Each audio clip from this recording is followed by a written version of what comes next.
This is the Seattle Podcasters Podcast, and I'm your host, Jason Rigdon. On this episode, I have Ray from Retro Reviews. How are you today? I'm great. How are you? Doing pretty good. So could you tell me a little bit about your podcast? Retro Reviews is a podcast where myself and my co-host Peter revisit movies from our past every week. But our podcast has little guidelines that the movie has to be 10 years or older, and it can't be any older than the year 1980. So those stipulations we put on ourselves, and every week we just volleyball back and forth what movie we pick and revisit for that week. Okay, so it kind of gives you some rules, so you have kind of like a framework to operate under. Yeah, and I try to make it different because I know there are other podcasts out there that do similar things. So I just wanted to make it just somewhat a little bit different. So. And how long have you been doing the show? I've been doing Retro Reviews I've been doing for a year and 3 months now. And how many episodes have you done? We've done about with bonus episodes, I'm running around 65, 66-ish. Oh, yeah. Wow, that's a lot. Yeah, we haven't had a gap of a gap in a week. So we've done it every week for the past year and 3 months. So. And is every episode a different movie, or do you ever revisit movies? Yeah, so every week is a different movie. Yeah, so I don't know, but maybe in the future, if we do it for a long time, maybe we'll go back and revisit a movie that's we've done before, just to rewatch it and see if it still holds up or not. But that's probably down the road. I would like to do that. I think that'd be fun. And what motivated you to start this show? What motivated me is that it was a New Year's resolution of mine to do it last year. So I paid for the service for the full year, and I got my equipment. And I was like, okay, if at least I could do it for a year, and then that'd be my thing. So I did it, and it went on for the full year, and I'm still doing it. I just really enjoyed podcasts growing up as well. One of my first podcasts was Twit, the tech podcast, and then the Lost podcast way back in the day. I used to listen to the Lost podcast, and then I always wanted to do one, just never, made the time or had the courage to do it, and now I did those things. I'm really proud of that. I keep it up and still do it. And so this was your very first podcast? You'd never done any in the past? No, I've recorded things before, on Audacity, just play with it back a long time ago, but I never put it on the internet for anybody to listen to. So yeah, this is my full first ever podcast. Yeah, crossing that threshold of actually putting it out there for people to consume is a whole event. Yeah, it is, and it's nerve wracking too, because you're always afraid what people are going to think of me or my thoughts and judge me. So it was nerve wracking for me. I just had to do it, so just can't worry about that stuff. So have you always been kind of like a movie nerd, or is this just a good topic to use for conversation? I would say I've pretty much been a casual movie nerd, I guess. I guess that's perfect for me. I'm not really a dope. If you ask me about a certain movie who won an Oscar for a certain year, I'm not. I can't do that at all. That's my co-host. My co-host is the Wikipedia of movies. He's the guy to go to. I'm just more of the casual person. I like movies, and Peter, my co-host, is just me and him just got along, and we just started doing podcasts because he loved movies too and podcasting. So it would be fun to do it. My other passions are basketball, the NBA and stuff, but movies is probably in the similar realm of that. And what have been some of the biggest challenges of doing this show? The biggest challenge for me is, I think, and for Peter, I think I would speak for him, is our scheduling time, because his schedule, he's in working a 9-to-5 job. He's an actor, so he does a lot of stuff on stage. So his schedule fluctuates a lot differently. So it's always trying to work around okay, this is the night we're going to do this movie. This is the time frame. Sometimes we kind of cut it kind of close by the time he has to go somewhere, I have to go somewhere. So I think for me, it's just that part of it is just trying to find that time to sit down and have record the podcast. Have you learned any tips you could share with us about coordinating with a co-host as far as time? I would say just make sure you share. For me, we share a calendar, so a podcast calendar with days we're recording and stuff. So I think that's really important, and just make sure to be open with because sometimes our days, sometimes something comes up, of course, his life. So just make sure you just open communication with your co-host at all. Just hey, I can't do it this day, unfortunately. Can we do it this time, or can we push it up? Just make sure. And also, if you have a podcasting host, be really flexible. I've got kind of annoyed at times with my host, and myself, but it's also just this is something we're doing because we like it. And also just work with that person. It's always about communication with anything. So me and him are just communicating about the times and stuff. So. And what have been some of the biggest rewards of doing this show? Do you do any Patreon or any ads? Yeah, we do. We don't do any ads. We do a PayPal account. I didn't do Patreon, just a PayPal link. But the biggest reward is just it. Maybe it sounds kind of corny, but our podcast drops every Tuesday. And every time it comes out, I listen to it. And it's just really nice for me, because I do all the editing and stuff. So it's really nice to just have something tangible to like I work hard at recording this and editing it and posting it, and it's just nice to have that thing that I've always wanted to do too. Not always wanted to do, but what they want to do for a while. Podcasting is just it's just really rewarding. It's really And where do you host your files? We host our retro reviews hosted on Podbean.com.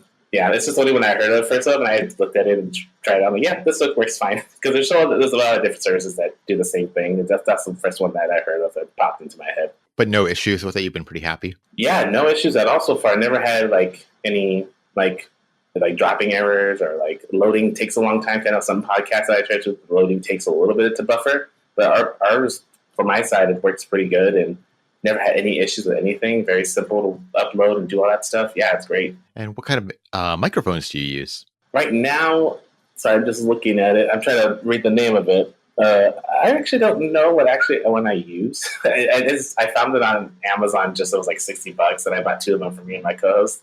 I don't know exactly the name, so I'm not very helpful at all. But the most important thing I was looking for is that it's a USB, not like a 3.5 headphone jack one. I heard those are terrible. So I think I always use USB to the laptop that I'm recording on. So yeah, I think that's really important for me as long as it has a USB connection to it. And do you each have a microphone, or do you share one? Yeah. So he records. He's in San Francisco, so we record through Skype. So me and him bought the same exact mic for each other. So our audio is not totally different at times. So we have the same exact mic and setup. Okay. And do you ever have guests on?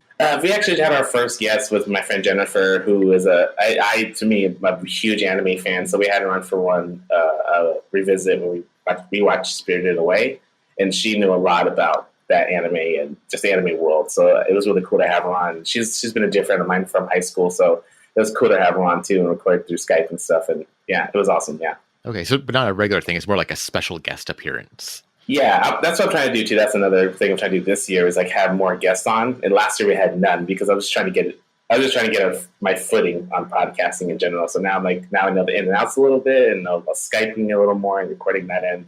So I think now I want to try to get more guests on the podcast this year.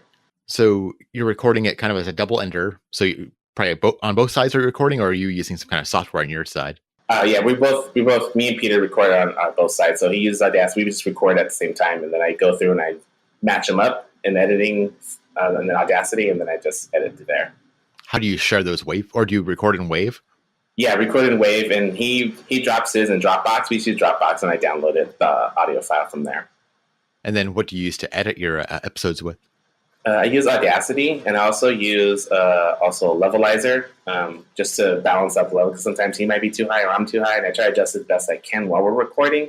But, of course, it doesn't come out that way when you transfer it to, when you format to Wave and all that fun stuff. Though I have to go through. Levelizer is really helpful for me, too.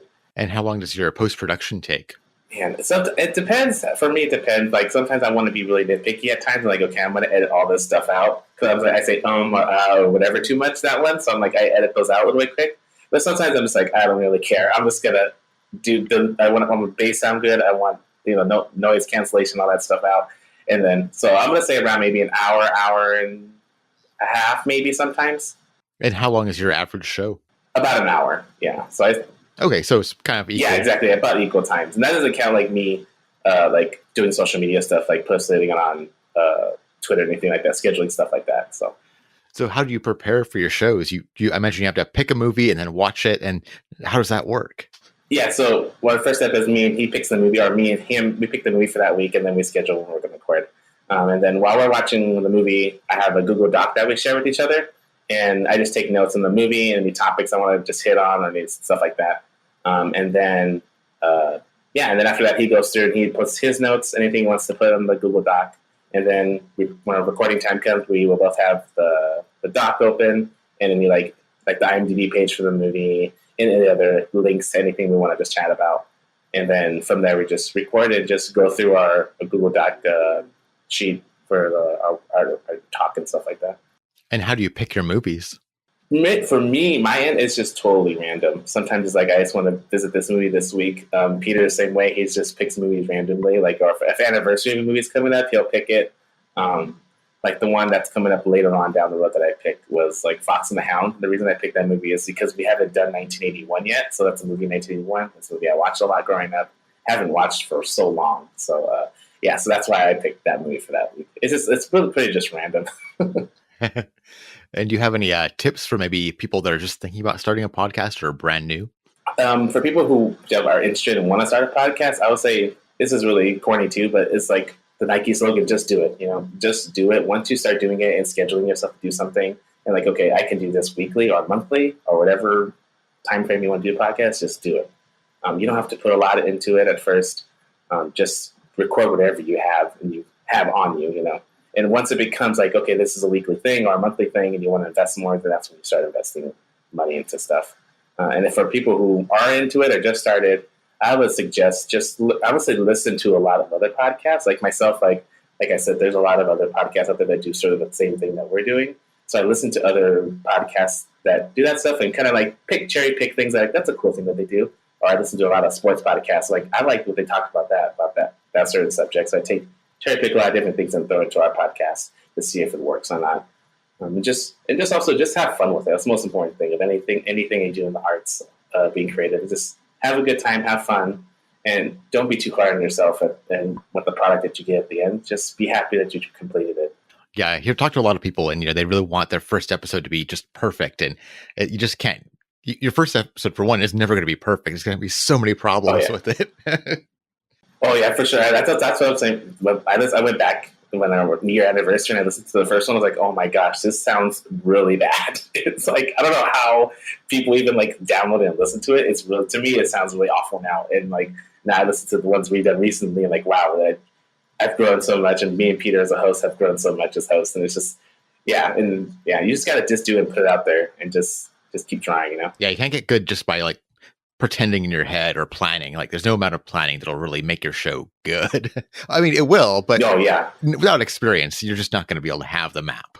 Exactly. Yeah. And just just meet other people in your like around you that are doing podcasts too, and just talk to people about podcasting. Ask a question. Like if you see somebody that does a podcast, shoot them an email. If you're interested in podcasting or our podcast and want some tips. Also, the Reddit podcasting group is really great because that's a nice community to be in. I know Reddit could be a dumpster fire at times of a place, but that's a really nice bit. People are really encouraging on that Reddit forum about podcasting and tips. I think that's really a nice place to go to and get advice too. And how much time do you think you spend promoting your show? Man, I'm usually on. We have an Instagram and Twitter account. It's retro_reviews_ on both of them, and I usually on Twitter a lot, just posting about the show and just like retweeting other people's stuff and then commenting on other movie things that are not like old movies related, but like current stuff. So man, I'm trying to think. Maybe like I was like maybe an hour a day.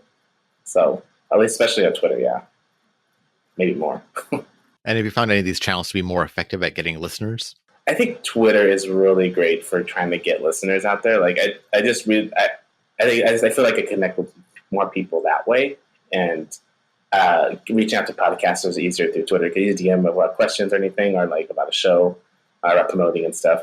And I think Twitter is really helpful. The only thing about Twitter, like, of course, it's like it's so fast, so you have to be on it most of the time just to try to keep up. And don't stress yourself out, of course, but like just try to keep up with that stuff that you're trying to promote. And do you keep up much with podcasting industry news? I do a little bit, not too much. I know about the one like where Apple was doing something about like episode numbers or something. That was a big like thread. I heard about that, and I went through. I changed all mine anyways. And the other day, like it kind of looks nicer with no episodes in front of it for me. So aesthetically, it looks nicer to me when I'm scrolling through the episodes. But that's the only thing I keep up with. It's like kind of big news like that. Okay, so but no like particular sources that you really trust or enjoy. Oh yeah, no, not really. Like. Yeah, and I probably should. That's probably a great advice for me. It's probably like keep up with the news about podcasting. Well, it's hard to find a good source. Like that's why I asked this question, because I'm always looking for new sources maybe I don't know about, Yeah. Because I know there's somebody out there making great content and has a great newsletter, and I just don't know about it. And I'm missing out on it like every week. Yeah, no, that's what the Reddit forum comes for handy for me. I know they post stuff on there about news. And yeah, like there you go. But. And do you listen to that many podcasts yourself? I do. I listen to a lot of like people that I connected with the podcasting world. Just like I subscribe to them and I, listen to them. Some, like I said, I cherry pick stuff from other podcasts too. So, but yeah, I listen to a lot of. Most of my time is on podcasts, the podcasting app, or mostly Spotify too. And how do you discover new shows? I usually just like, I'm trying to think. I usually just go through and just scroll. Like if I'm looking for like, I want to see like another basketball podcast, I usually just click search and look up basketball and just scroll through and just see. And it's so easy just to download or stream a show for like 5 minutes and see if it clicks with you or not. But you just go through the feed.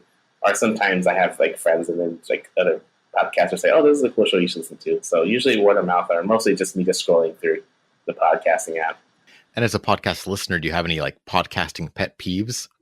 Man, to be honest, I really don't, because I know a lot of people out there that I know at podcasters, like, and I hate when they say they don't like when people say or a lot, but I know I do it, but it's natural, it's natural.